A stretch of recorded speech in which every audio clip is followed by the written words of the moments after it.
A quiet morning at the coffee shop was no longer. Now that Paloma has grown into a less needy 1-year-old puppy, I have my mornings back. That is, I have resumed escaping to my favorite coffee shop for my daily writing ritual. Social solitude, I like to call it. It was a perfect quiet morning at Jones Coffee Roasters when I arrived before the crowd. What I love is that this rare hideaway has no public internet service. People read here and talk to one another.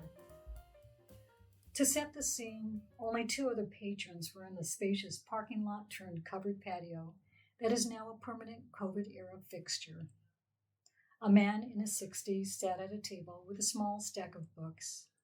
Several yards away, an early 30-ish man was chatting on his cell phone. A big guy, he also had a big voice. A bit loud, I thought to myself, but he's not obnoxious as he was engaged in civil conversation. I took a table at the edge of the patio. Within a few minutes, 2 60-ish men walked towards the table next to me. As they passed the young man on his phone, one of them abruptly yelled, "Hey, can you keep it down? There are other people here." Who was the obnoxious one? There went my blissful morning. I kept my eyes on my computer screen, unable to concentrate. Why couldn't the old guy be more polite about it?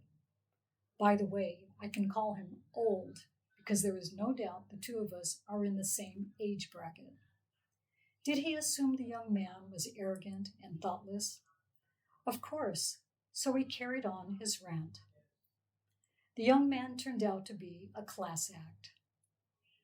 "Sir," he answered, "I apologize, but I have been watching the volume on my phone."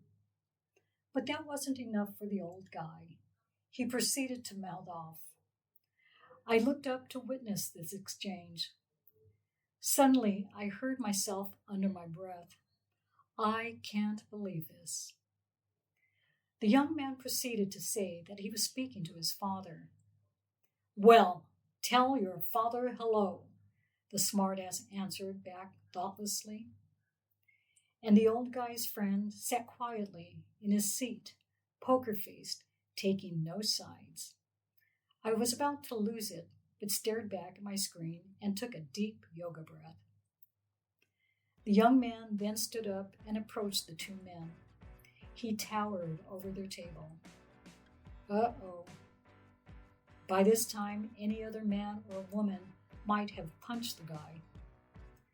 "I would like to introduce myself," the young man said courteously, offering a handshake. "And what is your name?" Caught off guard, the old guy said his name.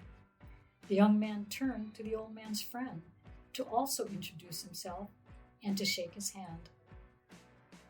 "I am a regular here," the young man continued. "If you are too, I hope that the next time we see each other, it will be friendlier so that others here can enjoy their time."